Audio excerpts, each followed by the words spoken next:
Hi guys, I'm coming to you from my front yard, and today we're going to be looking at Unit 4.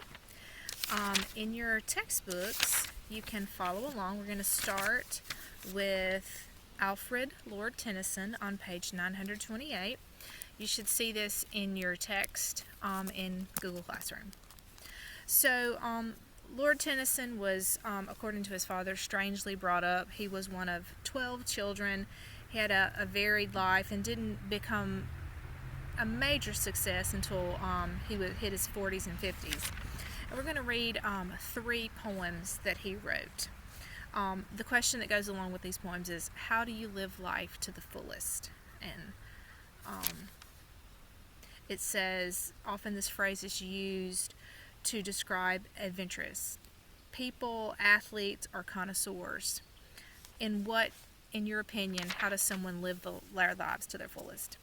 The first poem we're going to read is called The Lady of Shalott. So if you recall back in, I believe it was Unit 1, when we covered medieval literature, we talked a little bit about Camelot and King Arthur. This poem is reminiscent of those times. It's called The Lady of Shalott. I've heard a song adapted to this, but this is a poem. The Lady of Shalott. Part 1. 9:30. My cat's coming over here. Hold on just a minute. 9:30. On either side of the river lie long fields of barley and of rye. The clothe the wold and meet the sky, and through the field the road runs by to many-towered Camelot. And up and down the people go, gazing where the lilies blow, round the island there below, the island of Shalott. Willows whiten, aspens quiver, little breezes dusk and shiver, through waves that run forever by the island in the river, flowing down to Camelot. 4 gray walls and 4 gray towers overlook a space of flowers, and in the silent isle embowers the Lady of Shalott.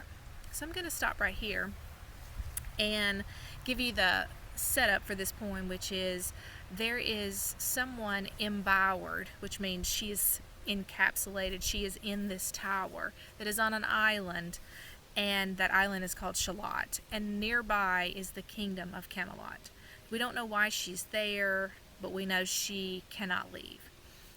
By the margin willow veiled, slide the heavy barges trailed, by slow horse and unhailed, the shallot flitteth silken sailed, skimming down to Camelot.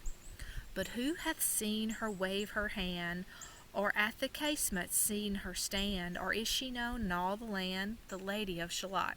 So here we see the last line is repeated, the Lady of Shalott, the Lady of Shalott. All of the lines end like that. And we see some alliteration. I'll point that out.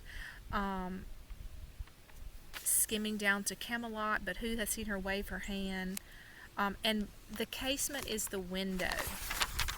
So on page 932, only reapers reaping early in among the bearded barley hear a song that echoes clearly from the river winding. Hear a song that echoes cheerily from the river winding clearly down to towered Camelot. And by the moon the reaper weary, piling sheaves in uplands airy, listening whispers, 'tis the fairy Lady of Shalott. So fairy back then meant beautiful. So a fairy woman might have been a beautiful woman. And so all the workers around the area, they know who she is and they hear her singing. So they can't see her face, but they can hear her singing. There she weaves by night and day a magic web with colors gay. She has heard a whisper say, a curse is on her if she stay to look down to Camelot. She knows not what the curse may be, and so she weaveth steadily.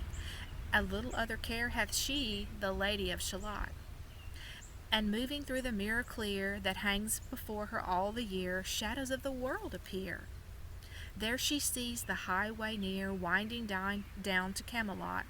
There the river eddy whirls, and there the surly village churls, and the red cloaks of market girls pass onward from Shalott. So we see here the only way that the Lady of Shalott can see things going on is looking in her mirror, which looks down to Camelot. A curse is on her if she were to actually look out the window. So she can't look out the window.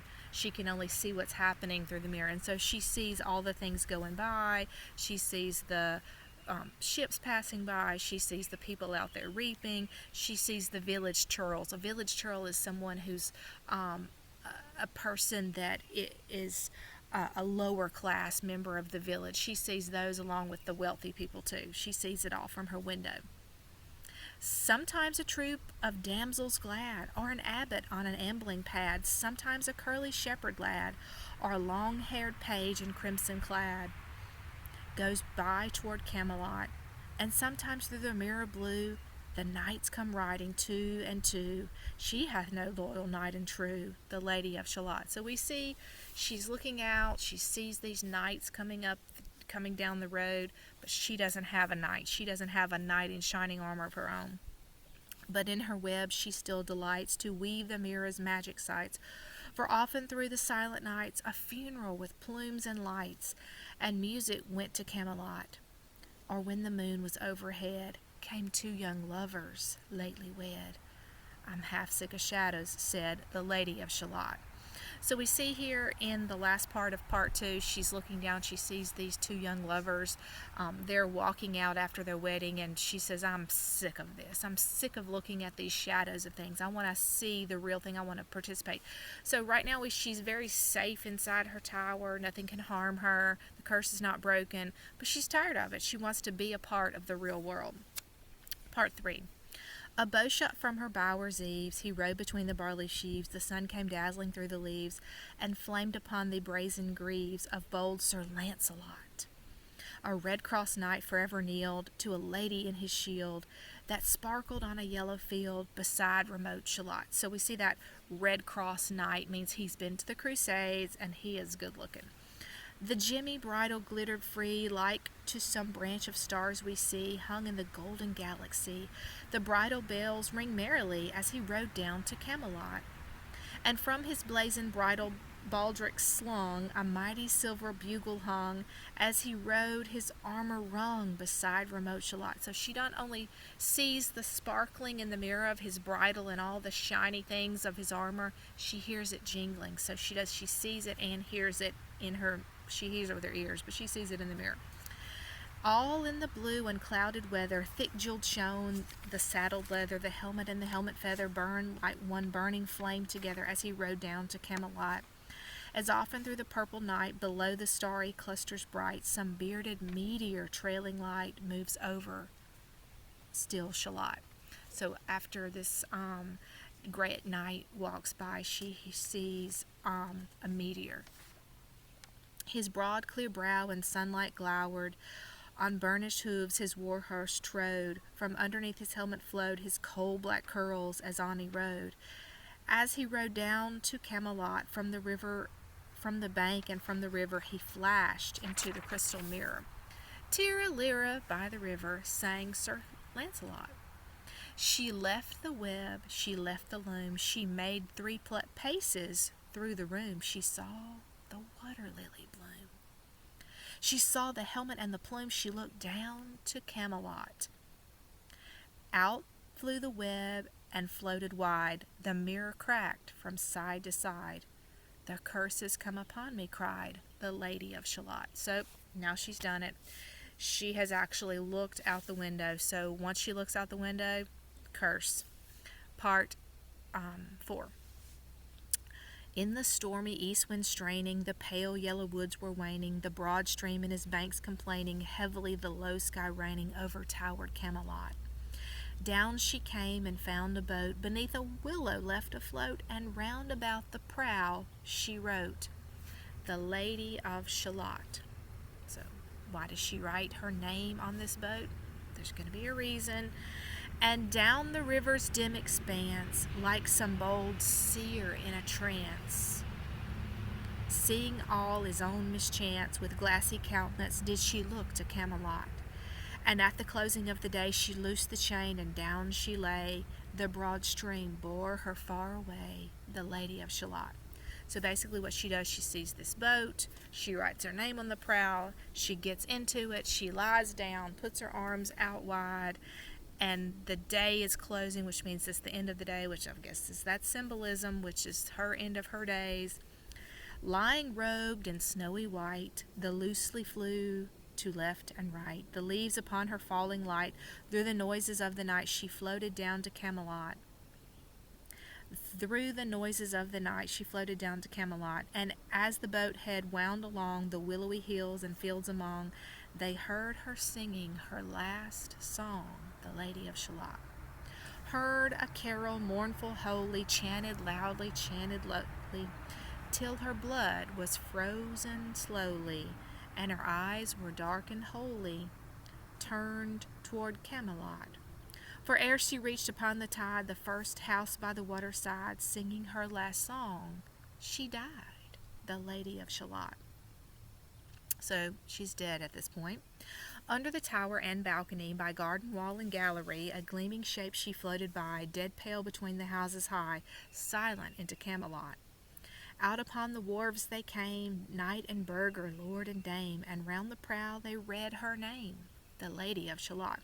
So as we see, even though she's dead, she's still floating down this river, and everybody's coming out on their wharves and docks, and they're saying, who is this beautiful lady in a white gown? What's going on? Who is this and what is here? And in that lighted place near died the sound of royal cheer, and as they crossed themselves for fear, all the knights at Camelot. But Lancelot mused a little space. He said, she has a lovely face. God in his mercy lend her grace, the Lady of Shalott. So we see all this time, the main reason she left her safe, secure tower was for this one knight called Lancelot. And when he sees her at the end, he said, she's got a pretty face, but he probably never knew that she was the reason that she left her safe tower. I really like this poem, and I hope you did too.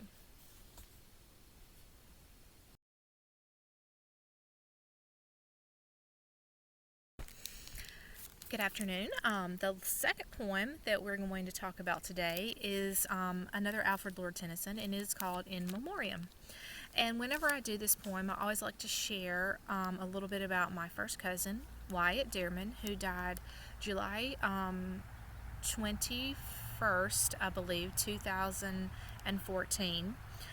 He died by suicide, and his death was really hard on my aunt and our family. And I always like to share a specific incident or story that my aunt likes to tell about the first time she went to grief counseling. And for a long time she was not able to go, even though she knew it would probably help her. She wasn't able to go, it was just too hard. And the first time she did go to grief counseling, she happened to see something, and I've got a little picture of it here, but when Wyatt died, she did look through his phone just for clues as to what might have been going on in his life. And she found this picture, an odd kind of thing for a 21-year-old to take a picture of, was a periwinkle that he had held out in his hand just like that, and he took a picture of it with his iPhone, and he had that on his photo gallery. And when the first time she went to grief counseling, she saw coming up through the cracks in the sidewalk was an exact same picture, and she always felt like that was a sign to tell her that it was going to be okay, and a sign from her son. And so my mom took, and I'll show you that to you, she painted that for her, so you can see the little periwinkle coming up through the cracks in the sidewalk, and made them into little cards that, cards that you can send someone a nice note to, and she gave me some of them to commemorate that. It was kind of special to my family. But when you lose someone, there's often this feeling of great sadness, but some people feel that even though that person is gone, they still have them with them, and that's what this poem is about. So it's by Alfred Lord Tennyson.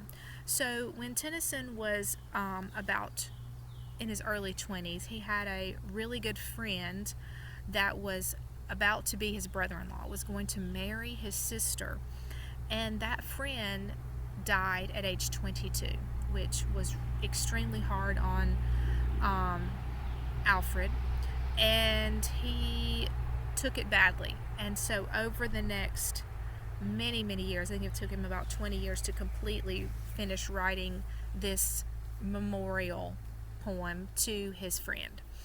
And so this isn't the whole thing, this is just certain parts of it. So in part 27, you probably have heard some of these lines before. I'm going to read this on page 938 in your textbook. I envy not in any moods the captive void of noble rage, the linnet born within the cage that never knew the summer woods. I envy not the beast that takes his license in the field of crime, in the field of time, unfettered by a sense of crime, to whom a conscience never wakes.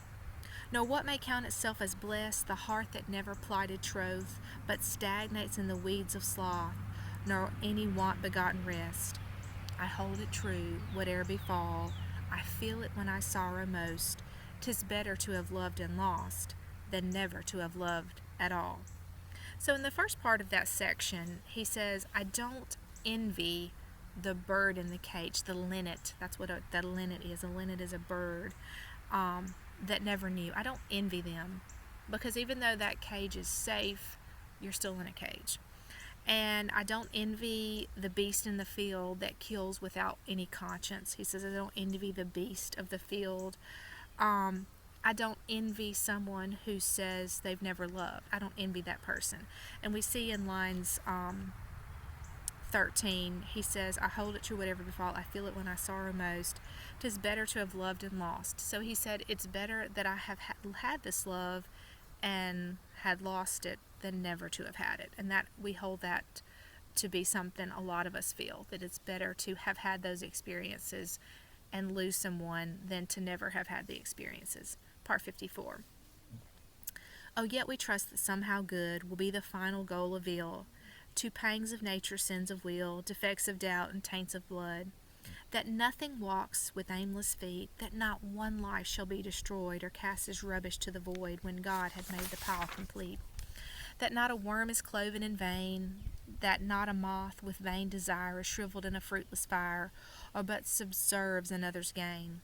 Behold, we know not anything, I can but trust that good shall fall, at last far off, at last to all, and every winter changed to spring.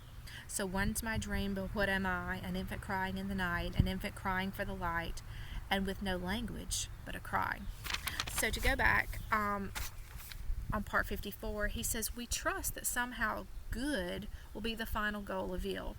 And if you are a believer, if you're a Christian believer, you've been taught that there is a reason, a purpose for all of the sins and doubts and bad things that happen to a person, that nothing walks with aimless feet, that not one life shall be destroyed or cast as rubbish to the void. Rubbish is garbage. And so Tennyson says here that not one life is garbage. We all have a purpose. We all have a reason when God hath made the pile complete.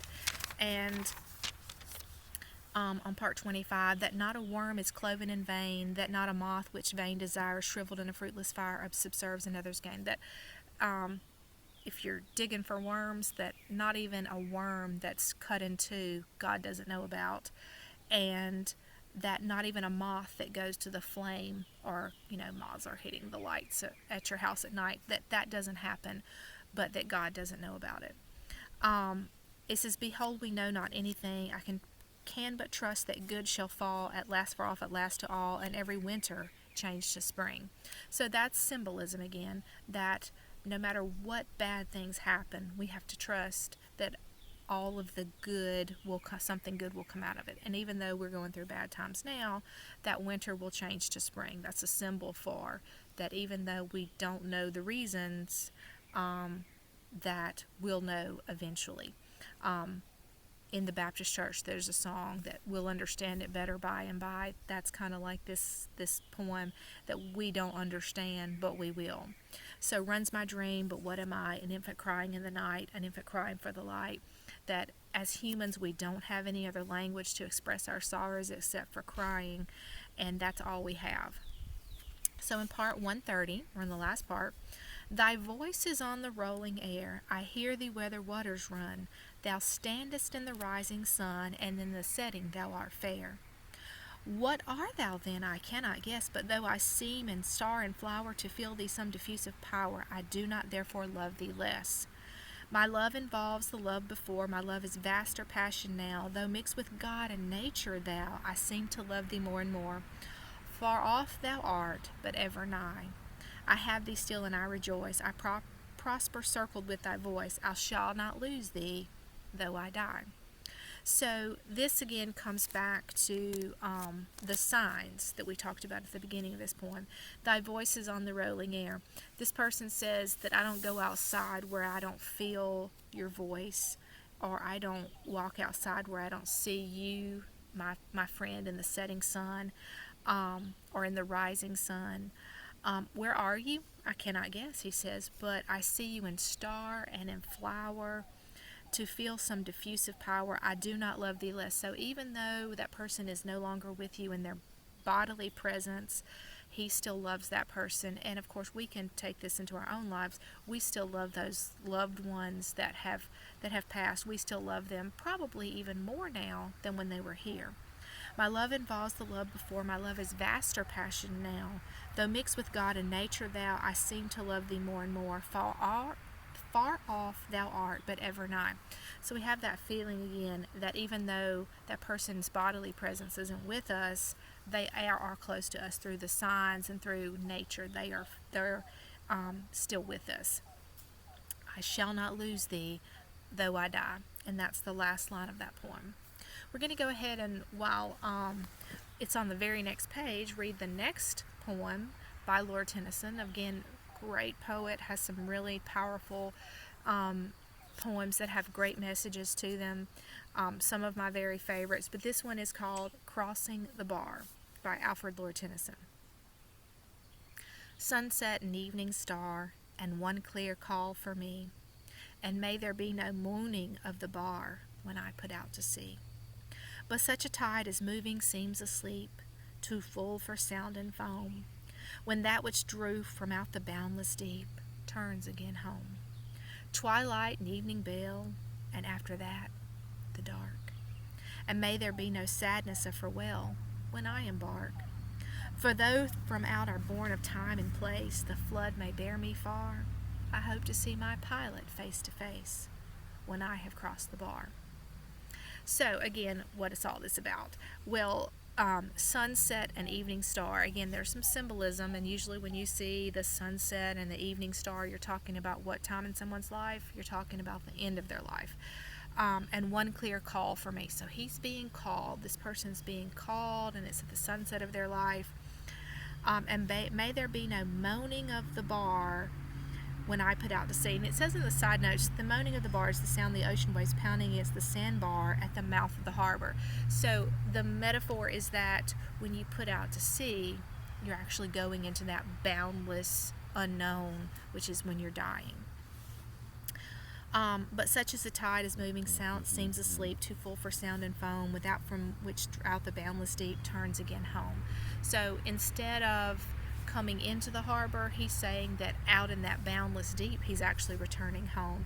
And may there be no moaning of the bar, which means he actually, in the symbolism, he doesn't want anyone to weep or cry when he puts out to sea. Twilight and evening bell, and after that the dark, and may there be no sadness of farewell when I embark. So don't be sad, he's going to a better place. And the last stanza, for though from out our bourne of time and place the flood may bear me far, I hope to see my pilot face to face when I have crossed the bar. So the pilot here, you can probably guess, is two. It is the pilot that is leading the ship, who will take the ship out to a safety but in the sense that he means in the symbolism, his pilot is to meet Jesus face to face when I have crossed the bar. So he says, I don't have any fear. I've spent my time well on earth, and I hope to meet my pilot face to face. So I'm ready. So this poem probably is written more about an older person that has lived a full life, and they're ready. They don't want anybody to cry. They're ready to meet their maker. And that's what crossing the bar means. Thank you.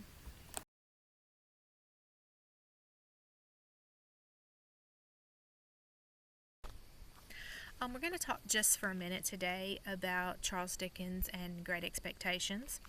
I've read almost everything by Charles Dickens, and he is one of my favorites, of course. Can't let you leave senior English without at least knowing a little bit about him. And so if you finish your web quest about Charles Dickens' life, you may know a little bit more about his background. He was a very prolific writer, and he was the first writer who basically wrote in serial form, which means he wrote in magazines, and a story would come out like a chapter at a time. And so it would take sometimes 2 or 3 years to finish a story, because it would only come out in little small segments, and people would be like on the edge of their seats. So like we can binge watch a whole series of a show within one night. People would have to wait years to be able to find out what happened to Little Dorrit or to Oliver Twist in Great Expectations. One of the other interesting things about Charles Dickens is he brought again to light the life of the poor people in England, because he himself once was very poor. At one time in the Dickens family, the father was put in the poorhouse. Basically, it was where you were taken if you could not pay your bills. And so even though the children did not live there, Charles Dickens was forced to go and live and work as a child, and there were no child labor laws during this time. And so he worked sometimes 18 hours a day at a blacking factory, which meant he probably was made to do all sorts of odd jobs, and then also to put labels on blacking, which was like shoe polish. So he worked very, very long, hard hours at this blacking factory as a young child. And so some of his ideas from his early stories, such as Oliver Twist and David Copperfield, came from Dickens's own life, working with the poor and the indigent people of Great Britain. So the story Great Expectations that we're going to look at briefly, we're not going to read the novel. It's a really good novel. I read it we used to have to read it in 9th grade English years ago. But this particular excerpt from Great Expectations has a lot of sensory details. And there's a video that I'm going to also attach to this assignment that's going to let you see how different people in the movies have portrayed this. Pip was a young boy who was orphaned and is being raised by his brother and his sister-in-law, and they are not very nice to him. The brother is, but the sister is she's terrible to him.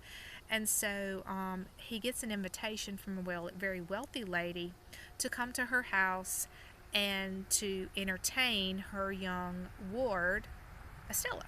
And of course that is where I got the name of my daughter, because I always loved that name, Estella. And so that's the name of the girl in the story Great Expectations. So we can see that Lady Havisham invites Pip to come to her house for one reason and one reason only, and it's to play with Estella, but basically it's to break his heart the same way her heart was broken. We find out that Miss Havisham was stood up at her wedding, and I'll read. It says, as you notice Dickens' use of sensory details, that appeal to the five senses: sight, smell, hearing, taste, and touch. These details help the reveal specific traits of the characters. For example, the dialogue illustrates Estella's haughtiness as she ridicules Pip. He calls the knaves jacks, this boy. Pip's dialogue shows him as an insecure and uneasy. When Miss Havisham asks Pip what he thinks of Estella, he hesitates before stammering, "I don't like to say."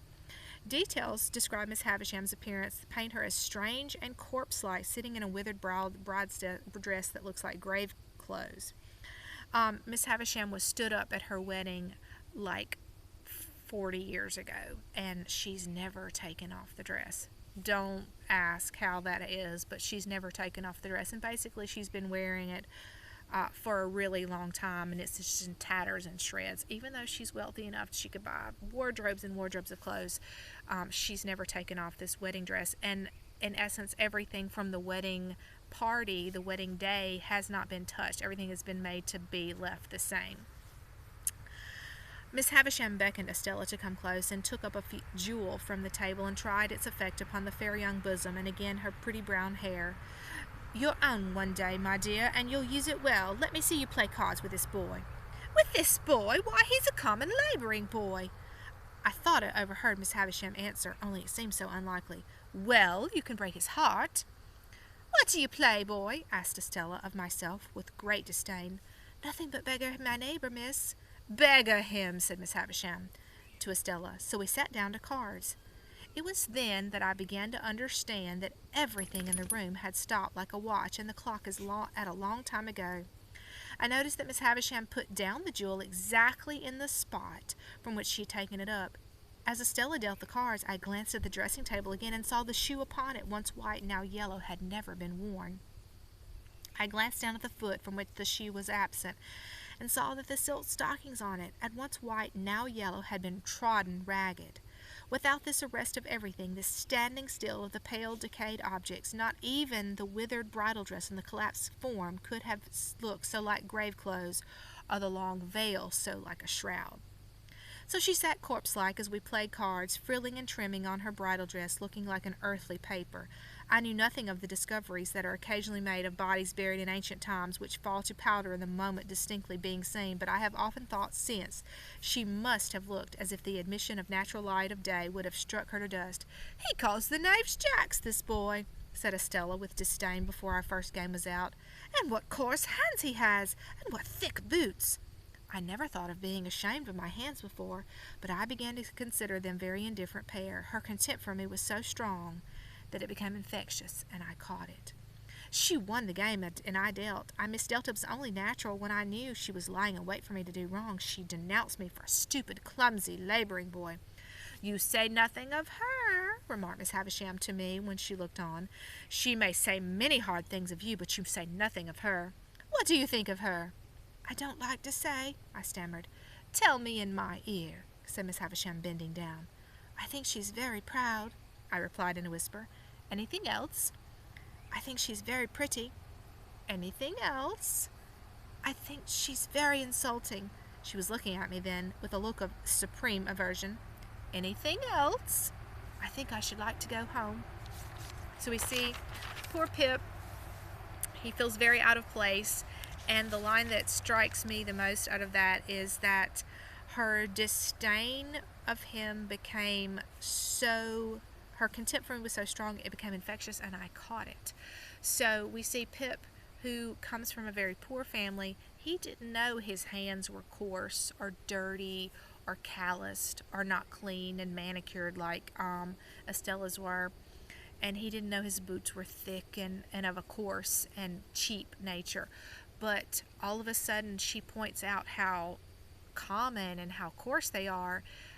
He all of a sudden notices that. And so that happens to a lot of us. Sometimes we don't know that, we may be out of our league. And so all of a sudden we look down and we realize, hey, people have lots nicer, better things than I do. And then he starts to disdain his own, the things that he has. So This goes on, great expectations. Pip's going to grow up always wishing for more, always wanting more.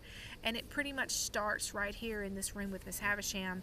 He becomes to think of, how can I become better? How can I have more? How can I be better than the circumstances from which I came from? And interesting story. And like I said, if you're looking for a good read, Great Expectations is one.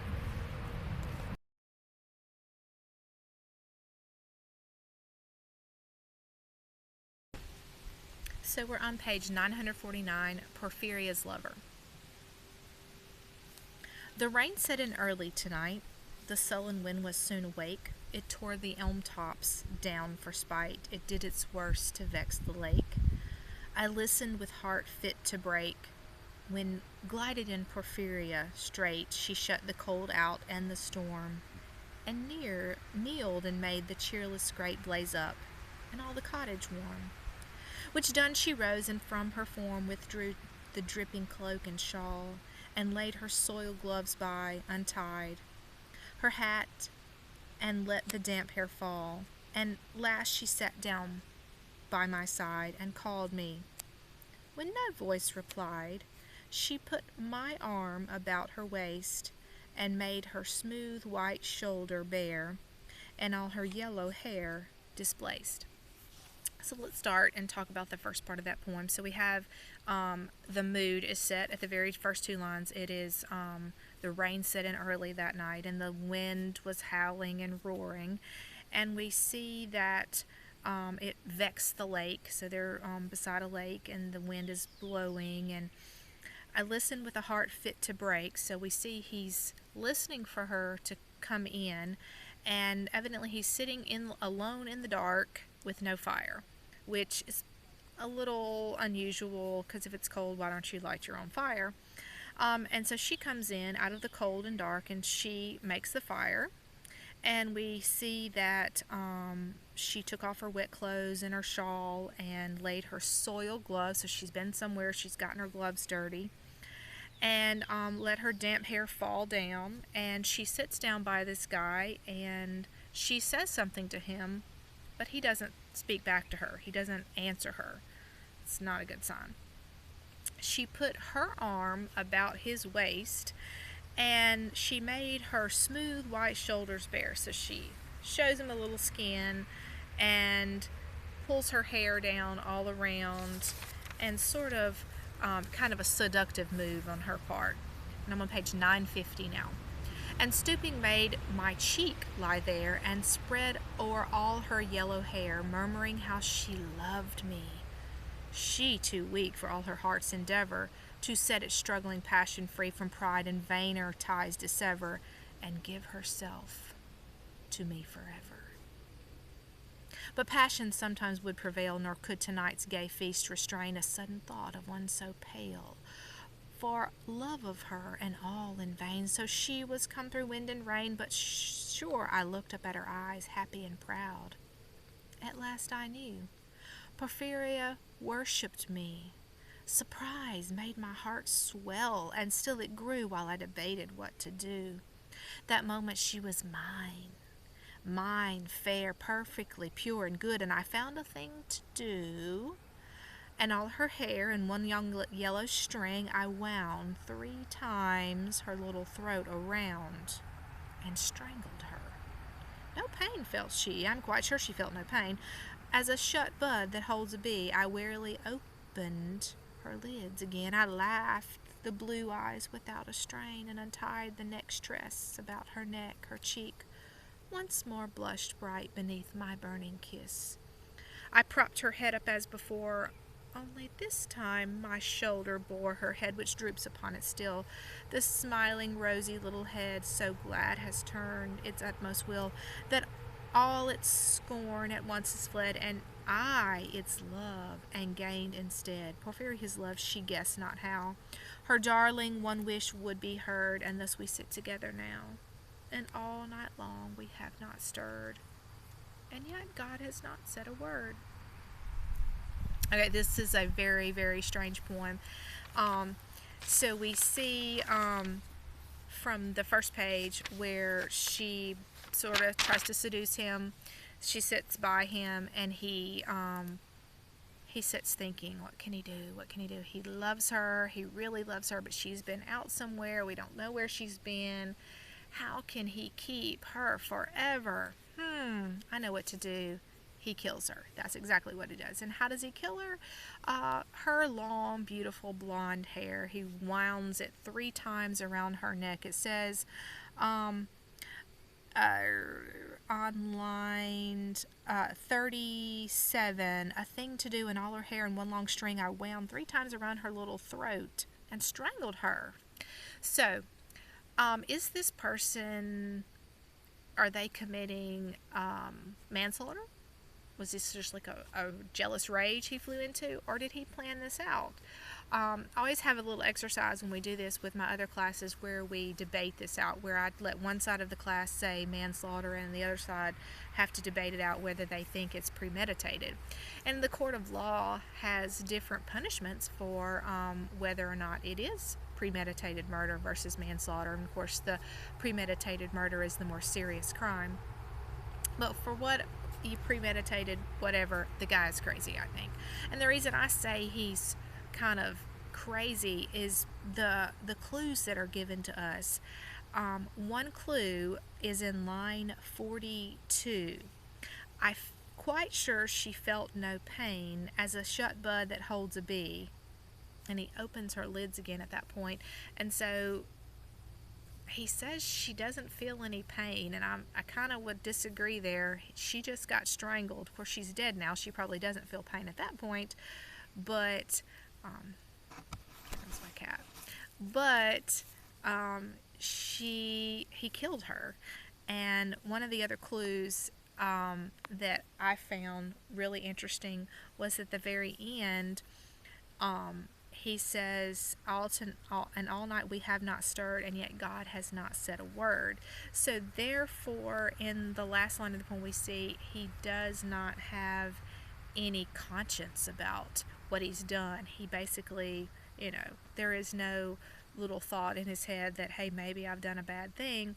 He still sits with her on the sofa where they are, and instead of her propping, his head on her shoulder, he is propping her dead head on his shoulder because she no longer can hold it up because he's killed her. And that's what jealousy and envy can do.